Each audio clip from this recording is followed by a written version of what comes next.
What if I told you that one European queen shocked her court by stripping naked in public, using her royal gowns to clean palace windows, and refusing to wear undergarments at all? Forget the myths about Marie Antoinette and Catherine the Great. This queen's behavior wasn't just rumor, it was recorded history. Today, we uncover the bizarre and scandalous life of the woman who earned the title, the most perverted queen in European history. Under the vaulted ceilings of early 18th century Europe, palaces were meant to radiate stability, reverence, and majesty. Each candlelit corridor echoing with ritual, each banquet hall staged like theater for the divine right of kings. Yet into this carefully arranged stage there crept a disturbance, a vibration so faint at first that it passed like a rumor in the servants' quarters, only to swell into something that unsettled even the highest ranks of the court. Attendants whispered of strange sights in the queen's private chambers, murmurs carried behind fans at receptions, shadows of impropriety that seemed at once unthinkable and undeniable. And though every palace was accustomed to gossip, these whispers carried a darker edge, as though they signaled not simply personal flaws, but the unraveling of order itself. For here was a queen whose behavior threatened the very sanctity of monarchy. The servants spoke of belches and crude gestures where silence and grace were expected. They spoke of indecent displays, of moments when decorum collapsed and the spectacle of royalty became grotesque, parody, and each tale carried with it the say of something forbidden, like glimpsing a crack in the gilded mask of authority, exposing a figure who would not, or could not, conform to the rules that held empires together. And as the stories spread from servants to courtiers, from courtiers to nobles, and from nobles to foreign envoys, each retelling grew heavier with dread, for it was not simply scandal to be laughed at in taverns, it was sacrilege against the image of divine monarchy itself. And though no one dared speak too loudly, the truth hummed beneath the tapestries and marble, that the queen was not what she seemed, that she carried within her chambers a secret kind of defiance, an energy that inverted all expectations, and with each passing day the whispers grew until they became the background noise of court life, a constant murmur that no amount of protocol could silence, a storm still distant but certain to break. And those who heard the first faint tales could not have imagined the spectacle that was yet to come, for Europe itself was about to bear witness to indecency so shocking it would echo through history as the tale of the most perverted queen. She arrived in Spain not as a figure of radiant majesty, but as an enigma wrapped in silk, a young woman whose bloodline was impeccable yet whose spirit already hinted at turbulence. For Louise Élisabeth d'Orléans, daughter of the powerful Duke of Orléans, had been chosen to marry the young King Louis I of Spain, and with that marriage, two great houses sought to bind themselves in strength, yet the union carried not the fragrance of roses, but the foreboding of storm clouds. From the moment she set foot in the Spanish court, she was observed with suspicion, her French manners scrutinized, her gestures weighed for signs of propriety. But instead of the serene elegance expected of a queen, courtiers soon saw flashes of something unnerving, moments of disregard for etiquette, careless laughter at solemn ceremonies, a restless gaze that seemed to dismiss the rituals around her. She was, in truth, a royal stranger in every sense, foreign in culture, alien in temperament, and at odds with the expectations of a realm bound tightly by Catholic ceremony and rigid codes of conduct. And though at first the court whispered excuses that she was merely adjusting to a new land, that youth made her reckless, that time would mold her into the dignified figure Spain required. Soon those excuses dissolved as her behavior grew stranger, as if she had no intention at all of bending to the rigid spine of tradition. Servants recoiled at the liberties she took, walking half-dressed in chambers where formality demanded layers of silk and lace, eating with a hunger unbecoming of a monarch, speaking with startling frankness where delicate diplomacy was demanded, and above all, displaying an indifference to the sacred role she embodied as queen, as though the crown were not a divine mantle, but a trivial ornament, to be mocked and discarded. Her husband, young and frail in both body and spirit, offered little resistance, and the courtiers, unable to reprimand a queen openly, could only watch in uneasy silence as she twisted the palace atmosphere into sommet. Grotesque and unpredictable. Each day another breach of etiquette. Each night, another whispered account of impropriety, spreading like smoke through the corridors. She was not like Catherine the Great, whose lovers became legendary, nor like Marie Antoinette, whose reputation was smeared with falsehoods. Louise Élisabeth was something altogether different, a living contradiction who seemed determined to scandalize not by secret affairs, but by openly desecrating the performance of royalty itself, and in the eyes of the Spanish court, she was both a humiliation and a mystery, a royal stranger whose foreignness went deeper than nationality, who seemed possessed by an energy that sought not to rule, not to charm, but to tear apart the fragile veil of dignity that monarchy wore, and in that tearing, to reveal a queen unlike any Europe had known before. What began as unsettling eccentricities soon erupted into full spectacles of indecency, and the Spanish court, already tense with suspicion toward its French-born queen,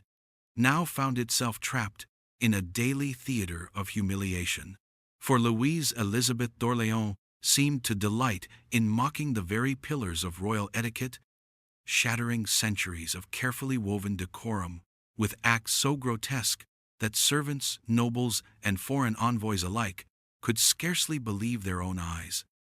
In grand halls, where queens were expected to glide silently with measured grace, she belched with thunderous indifference, laughing as courtiers flinched, and in sacred corridors, where the Virgin's image watched over her every step, she passed gas without shame, treating the solemnity of faith and monarchy as though they were but stage props in a cruel parody. And yet it was not only vulgar gestures that broke the dignity of her role, but her shocking rejection of dress itself. For where other queens buried themselves beneath layers of silk, lace, and brocade, she stripped with defiance, moving bare skin through rooms where priests and attendants froze in horror, and sometimes she refused entirely the undergarments that form the foundation of royal attire, daring the palace to confront her, daring the kingdom to see its sovereign reduced to something closer to a bawdy tavern wench than a consecrated queen. Her gowns, rather than symbols of majesty, became rags in her hands, dragged across palace windows to scrub away dust, torn from her body not in secrecy but in broad daylight, her exhibitionism transforming royal chambers into stages of scandal, and while some whispered of madness and others of demonic possession, all agreed that what they witnessed was not merely eccentricity but a profound violation of monarchy's sacred illusion, a desecration that threatened to corrode the very image of divine authority Spain projected to the world. For royalty, after all, was theater, and the queen's body was meant to be the central icon of purity, restraint, and celestial dignity. Yet here was a queen who inverted the performance, turning herself into a grotesque spectacle that stripped away the illusion, and in doing so, she made the court itself complicit, forcing nobles, attendants, and priests alike to bear witness to the collapse of royal sanctity. Unable to look away, yet terrified to speak aloud the horror of what they had seen. And with each breach of decorum, the whispers grew louder, traveling beyond the palace walls into the streets of Madrid, into the courts of Europe, until ambassadors carried with them reports not of Spain's power or diplomacy, but of its queen's debasement, painting an image of a monarchy mocked from within by a woman who seemed to embody perversion itself. And though no sword had struck, no army had marched, the dignity of the Spanish throne was already under siege by one who wore its crown. It was in the height of her unraveling that the Spanish court could no longer convince itself that what it witnessed was mere eccentricity. For Louise Élisabeth's displays reached a crescendo so brazen, so deliberately perverse, that even the most hardened courtiers, long accustomed to excess and secret vice, recoiled in horror, And among the many grotesque episodes whispered through the palace, one in particular crystallized her infamy. Standing at the windows of her royal chambers, she stripped herself bare, casting off the garments of majesty as though they were shackles, and with a twisted parody of domesticity, she took her gown, that shimmering symbol of dignity and divine right, and used it as nothing more than a rag, wiping at panes of glass, while her body remained exposed to the eyes of horrified attendants, scandalized priests, and even the chance gaze of onlookers beyond the palace walls. This was not a fleeting moment of carelessness, but an act repeated with eerie indifference, an unspoken declaration that she had no interest in the illusion of royalty, no reverence for the weight of her crown, and in that shocking image the Spanish court saw not a queen, but a specter of debasement, a monarch transformed into a grotesque mirror of humanity's most primal vulgarity, as though the very body politic of Spain had been stripped naked before the world. The reports of her indecency traveled like wildfire, carried across Europe by ambassadors who could scarcely believe the words they committed to parchment, and in courts from Paris to Vienna, her name became a curse, invoked not with laughter but with unease. For what did it mean that a throne so hallowed could be stained by such obscenity? And what omen did it carry for monarchs elsewhere who clung to ceremony as their shield? Within the palace itself, tension became suffocating, for the nobles and clergy were trapped in complicity, forced to attend ceremonies where dignity had already been destroyed, forced to serve a queen who flaunted the very codes that bound their world together. And as the spectacle grew, the whispers gave way to open dread, for the line between eccentricity and possession, between madness and malice, blurred until her very presence seemed to radiate corruption, a dark force that unseated not only ritual, but faith itself. And it was in this peak of scandal that her reign as queen ceased to be a reign at all, and became instead a public unraveling, a grotesque performance that dragged the Spanish court into humiliation from which it could never fully recover. If you think this story has already reached its peak of scandal, you've only brushed against the surface of the secrets history hides. For every queen who shocked her court, there are countless others whose sins, whispers, and betrayals were buried in letters, hidden in archives, or erased from official chronicles. What other scandals have been silenced? What other monarchs carried shadows darker than their crowns? This is where we dig deeper, where forgotten truths and forbidden histories are unearthed. If you hunger for stories that peel back the gilded masks of power to expose the grotesque, the tragic, and the unspeakable, then join us, subscribe, follow, and stay with this channel, because here, history does not whisper. It confesses. The spectacle of Louise Élisabeth's impropriety reached its zenith just as the Spanish monarchy itself faltered. For King Louis I, barely 17 years of age, was already frail, his health brittle, and his reign fragile. And as disease gnawed at his body, the court around him seemed to collapse under the combined weight of uncertainty and humiliation. For how could Spain project strength when its king was dying, and its queen was desecrating every sacred expectation of her role? The whispers that had begun as private murmurs in corridors now spilled into open contempt. Nobles exchanging glances of disdain, priests muttering prayers not only for the king's soul, but for deliverance from the queen's scandalous presence, and foreign ambassadors, once cautious with their words, now wrote with venom, describing a monarchy humiliated from within. Its sacred theater turned into mockery. As Louis weakened, so too did any semblance of protection Louise Élisabeth still possessed. For his sickly affection had shielded her from complete exile. Yet as he drifted closer to death, her own position trembled like a candle's flame before extinction. And the courtiers who once endured her with clenched jaws now prepared to cast her aside entirely. It was said that as Louis lay in his chambers coughing blood, his queen continued her erratic behavior, wandering half-dressed, neglecting ritual, refusing to restrain her impulses, and the image of a collapsing throne was embodied not only in the boy king fading before their eyes, but in the queen's grotesque parody of monarchy,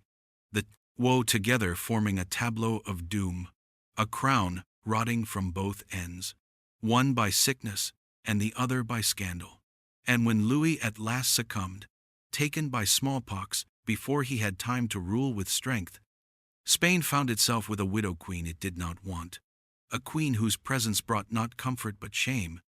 and the court wasted no time in treating her not as a grieving sovereign, but as an intruder who had outstayed her welcome, and so her throne crumbled beneath her, not with sudden violence but with a slow, inexorable rejection, as though the very palace walls expelled her, leaving her stranded, surrounded by hostility, her once mighty marriage reduced to ashes, her crown dissolved into mockery,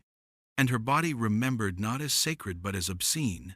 And in that moment of crumbling power, Louise Élisabeth d'Orléans transformed from a queen of Spain into a relic of scandal,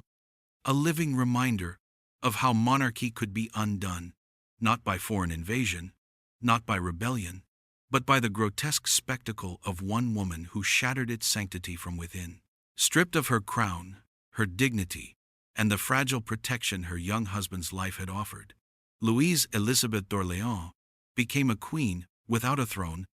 a woman whose very presence was now intolerable to the Spanish court, and so exile came swiftly, cloaked in the language of necessity, yet sharpened with the blade of rejection, for the nobles and clergy, who had endured her vulgarities, seized the chance to cast her aside once Louis I was gone, sending her first into confinement, within the walls of a convent where silence, and ritual were meant to tame her, though even there the whispers followed, the sisters regarding her not as a penitent soul, but as a living scandal wrapped in royal silk, and eventually she was forced to return to France, her passage across the Pyrenees, less a queen's procession than the transport of a disgraced figure escorted out of sight. In the grand halls of Spain, her name was now spoken only in hushed tones, a ghostly reminder of humiliation, and in her homeland she fared little better, for France, too, regarded her with embarrassment, her father's influence insufficient to wash away the stains of her reputation, and so she drifted through the margins of history, alive yet spectral, her days marked not by ceremony but by absence, her body, once the grotesque centerpiece of scandal, now hidden in obscurity, as though the world conspired to erase her presence. And yet silence did not mean forgetfulness, for the memory of her indecency lingered, etched into the archives of foreign diplomats, recorded in courtly letters, whispered in salons as an example of how monarchy could falter when its chosen symbols refused their roles. And so even in exile she remained a haunting, her name carrying with it a weight of shame that no distance could dissolve. Some said she spoke little in her later years, her laughter muted, her fire extinguished, as though the walls of confinement and the coldness of rejection had hollowed her spirit, while others believed she remained defiant to the end, unrepentant, a woman who had no wish to bow to the illusions of dignity and divine authority, yet whether subdued or still unruly, her silence was profound, a silence not only of words but of legacy, for she left behind no children, no monuments, no great works, only the echo of scandal, a life remembered not for power or grace, but for the indecency that eclipsed everything else.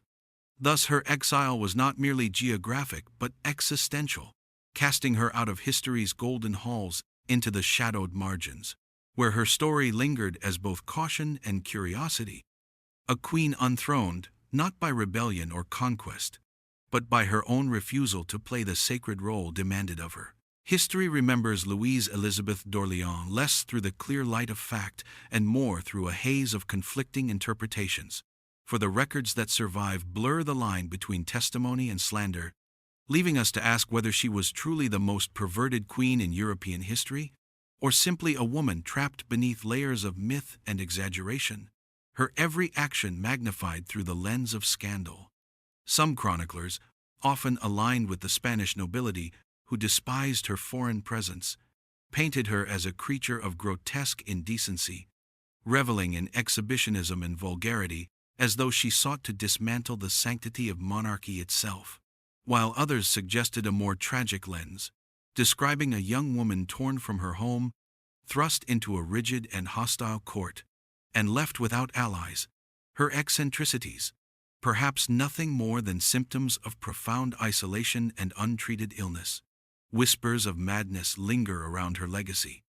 For the 18th century knew little of psychology, and what today might be understood as instability, trauma, or even rebellion against oppressive structures was then interpreted as perversion, demonic influence, or criminal obscenity, and thus the truth of her behavior remains tangled in the prejudices of her time, exaggerated in reports meant to shame her, and weaponized by courts eager to distance themselves from disgrace. And yet, there is also the possibility that some of the accounts are indeed true, that Louise Élisabeth consciously mocked decorum, that she deliberately turned the tools of monarchy, the gown, the amber, the ceremony into instruments of parody, not out of madness but out of disdain, a refusal to submit to a theater she found hollow. And if that is so, then perhaps her story is not one of perversion alone, but of rebellion, an obscene revolt against the suffocating pageantry of divine right. But the problem remains that history rarely distinguishes between mockery and illness, between deliberate provocation and tragic breakdown, and so she remains suspended in ambiguity, a figure who may have been monstrous or misunderstood, deranged or defiant, or some shifting combination of all these. Her silence in exile, leaving us with no voice of her own to challenge the reports written against her. What is certain is that her image was shaped by those who despised her, and thus her legacy is more mirror than portrait, reflecting the fears, prejudices, and fascinations of 18th century Europe, which could not decide whether to laugh at her, pity her, or condemn her as a living curse. In the end, her story forces us to confront not only her truth, but our own hunger for scandal, our willingness to enshrine indecency as legend while erasing the humanity beneath it. And perhaps that is why Louise Élisabeth still lingers in the margins of history, a queen remembered less for who she truly was than for the disturbing question of whether her life was myth, madness, or truth. And so her shadow lingers, drifting at the edge of European memory, a figure both infamous and forgotten, a queen who wore the crown of Spain for only months, yet left behind a story that echoes centuries later, with the chill of scandal. And though her reign was brief, its collapse carved a wound into the myth of monarchy itself, exposing how fragile the illusion of divine rule could be, when the one chosen to embody it refused, mocked, or shattered the role with indecency. Louise Élisabeth d'Orléans remains less a queen than a riddle, her name evoked as a curse in diplomatic letters, her image reduced to whispers of vulgarity in salons, her body remembered not as regal but obscene. And yet the uncertainty of her truth persists, for was she mad, driven by sickness of mind that warped her behavior into grotesque spectacle, or was she instead a rebel spirit, spitting in the face of suffocating ritual, transforming the stage of monarchy into a parody it could not endure? The silence of history leaves us only with fragments, torn scraps of reports, the venom of her enemies, and the absence of her own voice. And it is in this silence that the mystery deepens, reminding us that scandal itself is a kind of mirror, reflecting more about the fears and desires of a society than the reality of the person it condemns. In her, 18th century Europe saw not only a woman, but the terror of disorder, the anxiety that monarchy, for all its grandeur, was little more than a fragile performance, vulnerable to collapse if one actor refused the script. And perhaps that is why she fascinates still, because in her grotesque exhibitionism, whether real or exaggerated, lies a haunting metaphor for power itself, its beauty, its fragility, and its potential to be undone by those meant to embody it. And so when we whisper of the most perverted queen in European history. We are not only invoking Louise Élisabeth's scandal, but also peering into the deeper truth of monarchy, that beneath the robes and rituals lies a precarious theater, forever at risk of falling apart when its illusion is exposed. And in that sense, her legacy is not merely one of shame, but of revelation, leaving us with a question that resists closure. Was she the monster her enemies described, or the mirror that revealed the monstrosity of power itself?